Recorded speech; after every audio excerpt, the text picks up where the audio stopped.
Terima kasih teman-teman, terima kasih Mas Febri juga telah menyempatkan hadir untuk melakukan safety briefing atau safety talk online ini.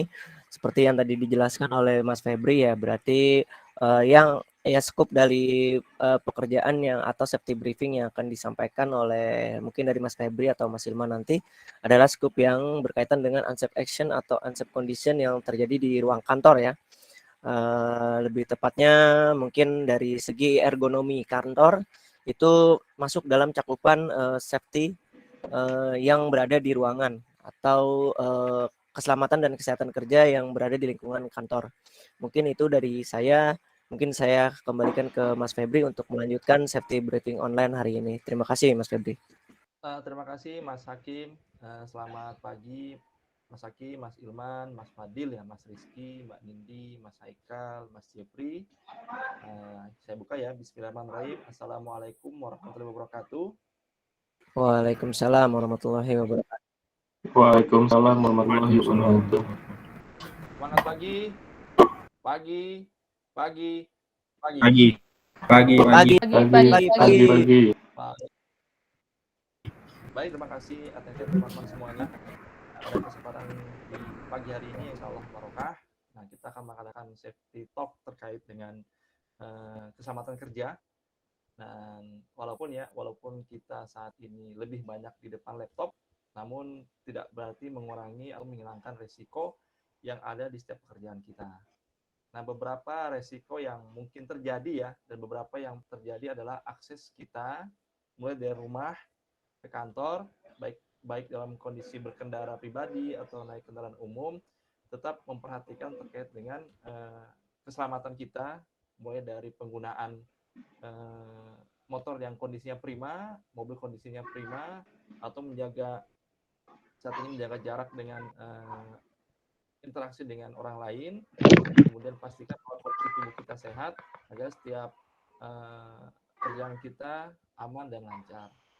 Kemudian untuk kondisi di kantor, baiknya kita memperhatikan posisi duduk kita ya, posisi duduk atau kondisi tempat duduk kita, kondisi kursi kita dalam kondisi baik, kemudian tidak rentan patah yang bisa mengakibatkan kecelakaan bagi diri kita. Kemudian untuk kondisi penglihatan mata, karena kita banyak berinteraksi dengan layar komputer ya, jadi pastikan bahwa sering-sering untuk melakukan refreshing mata, melihat yang segar-segar, atau mungkin sejenak untuk beristirahat. Kemudian terhadap posisi duduk, yang awalnya sering duduk, mungkin bisa semenit atau 5 menit untuk melakukan stretching atau peregangan. Untuk unsafe condition, mungkin diperhatikan posisi meja teman-teman semuanya, apakah ada barang-barang yang bisa mengakibatkan tertusuk atau terjatuh, tertimpa.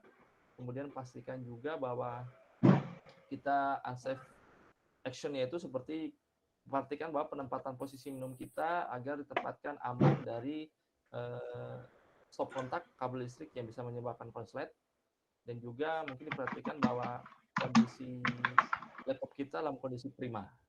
Nah, itu sih yang bisa saya sampaikan, Mas Hakim dan teman-teman semuanya. Sebagai praktisi teman-teman yang bekerja juga, silahkan apabila ada yang ingin disampaikan atau disampaikan terkait dengan unsafe condition atau unsafe action. Terima kasih, silahkan bagi teman-teman yang ingin menyampaikan terkait dengan keselamatan kerja. Silakan. Baik, paling dari saya tambahan Mas Febri. Seperti yang tadi dijelaskan oleh Mas Febri ya, di dalam ruangan itu ada yang namanya safety ergonomi atau safety atau keselamatan di dalam ruangan ya. Seperti yang kita ketahui, pada saat kita melakukan pekerjaan terlalu lama di depan laptop atau monitor, kemungkinan yang akan terkena efeknya adalah mata kita pegal, punggung kita sakit, ataupun leher kita terasa lelah ya. Nah, untuk mengantisipasi faktor-faktor tersebut, ada pengaruh dari kurangnya cahaya atau cahaya yang berlebihan, posisi duduk yang tidak sempurna, mungkin dari tempat duduknya yang lebih tinggi, yang lebih pendek dari laptop atau lebih tinggi dari laptopnya. Jadi posisi tangan terhadap meja atau terhadap keyboard itu standarnya adalah 95 derajat, 90 derajat atau 40 derajat ya. Jadi bentuknya letter L posisi siku kita terhadap lengan. Nah, itu posisi yang sudah sempurna sesuai dengan safety ergonominya. Dan juga tempat duduknya dipastikan nyaman. Dan teman-teman juga pastikan setiap 3 jam sekali tidak melakukan pekerjaan duduk terlalu lama. Jadi kalau teman-teman sudah maksimal 3 jam duduk, teman-teman lakukan perenggangan badan, mungkin seperti stretching dan lain-lain selama 15 menit atau 5 menit cukup ya. Karena itu untuk mengantisipasi agar teman-teman bisa lebih nyaman melakukan pekerjaan. Lalu pastikan cahaya juga cukup ya, jangan sampai ketika teman-teman melakukan pekerjaan di dalam ruangan, cahayanya lebih terang di laptop ketimbang cahaya yang ada di ruangan tersebut. Seperti itu. Jadi pastikan cahaya yang kita dapat dari monitor laptop ke mata kita itu tidak gelap, tidak terang gitu ya. Pastikan teman-teman pasti akan merasakan jika ruangan terlalu gelap dan laptopnya terlalu terang ya. Itu untuk mengkondisikannya bisa mengurangi kontras dari monitor ataupun penambahan lampu di dalam ruangan. Dan juga penggunaan AC juga tidak boleh berlebihan ya teman-teman jika bekerja di ruangan AC, karena ruangan AC ini yang memudahkan kita untuk cepat dehidrasi. Nah, seperti itu. Paling itu dari saya Mas Febri, mungkin ada tambahan dari tim yang lain Mas Febri. Terima kasih Mas Hakim, informasi yang sangat penting ya, dan semoga menjadi aware buat kita bersama ya. Terkadang memang dari sisi kita bekerja sudah kasihkan itu, kadang sampai lupa untuk meregangkan otot-otot kembali seperti itu Mas Hakim. Dan impact-nya mungkin bisa terjadi kram di jari atau kram di tangan, kram di punggung ya. Dari teman-teman mungkin ada tambahan lagi atau mungkin ada hal-hal yang bisa di-share terkait dengan keselamatan kerja. Silakan.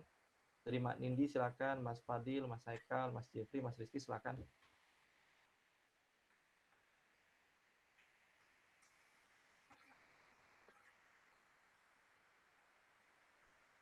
Dari saya belum ada, Mas. Dari Mbak Nindi, gimana Mbak Nindi kalau dari kondisi kerja WFH sama WFO, mungkin ada yang mau di-share terkait dengan pekerjaan, atau mungkin Mas Hakim lebih enak di rumah atau lebih enak lesehan ya kita kalau kerja WFH itu.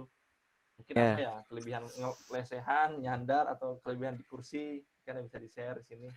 Silakan buat teman-teman.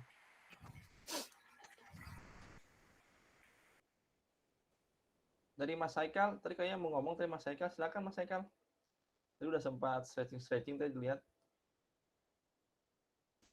Oh ya Mas, masalah saya lebih ke ini sih Mas, mata tadi. Udah biasanya di kantor kan pencahayaannya juga cukup, tapi matanya masih terasa lelah ya Mas. Apa yang harus dilakukan tuh Mas? Apa perlu cuti atau gimana? Oke Mas Haikal ya. Setahu saya itu kemarin terakhir melakukan pemeriksaan lingkungan hidup yang dilakukan oleh Disnaker ya di kantor kita, karena sebenarnya beberapa ruangan di kantor kita itu adalah kurang cahaya ya. Makanya ada di beberapa tempat atau pegawai-pegawai setempat yang matanya cepat lelah. Itu kemungkinan kekurangan cahaya ya.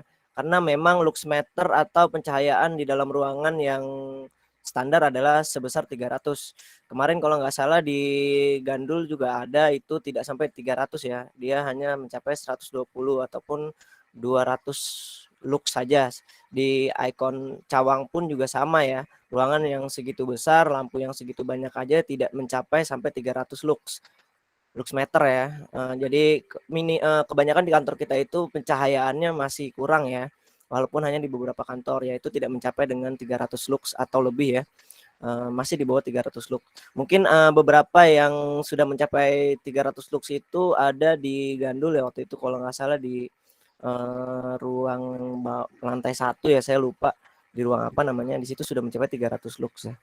Jadi kemungkinan besar ketika mata lelah itu bisa kurang cahaya atau memang cahayanya berlebihan ya. Tapi kalau di kantor saya rasa memang kurang cahaya. Jika memang teman-teman merasakan pegel di mata, itu lebih baik diistirahatkan sebentar, beberapa menit yang seperti saya bilang ya, tidak lebih dari 3 jam menatap monitor ya, seperti itu. Jadi bisa stretching atau tidur 15 menit atau 30 menit itu tidak apa-apa. karena itu juga untuk mengurangi rasa lelah di mata, karena mata itu butuh istirahat juga gitu. Paling itu saran dari saya, Mas Haikal. Mungkin ada tambahan dari yang lain? Ya, makasih Mas. Ya, sama-sama Mas Haikal. Terima kasih Mas Haikal, Mas Hakim. Dari saya kayaknya cukup nih Mas Hakim. Sebelum kita tutup, atau ada masukan dari Mas Hakim, silakan Mas. Mungkin dari saya itu aja ya, teman-teman kan lebih banyak duduk ya di tatap monitor, karena memang tingkat kelelahan pada saat melakukan pekerjaan di depan laptop itu lebih tinggi ya, apalagi kalau posisi duduk atau pencahayaan yang memang kita tidak tahu ya kurang atau lebih, itu yang dapat membuat kita cepat lelah ya. Jadi saran saya paling itu, teman-teman jika memang sudah 3 jam duduk, atau kalau teman-teman membutuhkan waktu lama yang duduk, pastikan 30 menit atau 15 menit melakukan stretching ya, pergerakan badan. Untuk melakukan stretching ini bisa dilihat di YouTube atau di media-media sosial lain ya untuk melakukannya, atau melakukan olahraga pagi ya. Jadi tidak selalu kita duduk terus gitu. Begitu juga ketika di kantor ya, sama teman-teman jangan terlalu lama duduk terus, karena akan menyebabkan pinggang ya, terutama bagian pinggang ya teman-teman. Bagian pinggang paha itu kalau dipakai untuk duduk terus itu lama-lama sakit tulang pinggangnya. Jadi harus dilakukan stretching selama 15 menit setiap 3 jam sekali ya, atau 2 jam setengah sekali lah paling tidak. Seperti itu teman-teman. Paling dari saya itu Mas Febri. Baik, terima kasih Mas Hakim dan rekan-rekan semuanya. Mungkin cukup ya Mas Hakim ya. Tentu saja. Siap. Ini harapan Insya Allah kita cukup. laksanakan, teman-teman tetap bekerja dengan nyaman dan aman. Semoga lancar segala pekerjaannya. Saya tutup hari ini. Wabillahi taufiq wal hidayah. Wassalamualaikum warahmatullahi wabarakatuh. Waalaikumsalam Warahmatullahi wabarakatuh. Terima kasih teman-teman. Terima kasih Mas Hakim.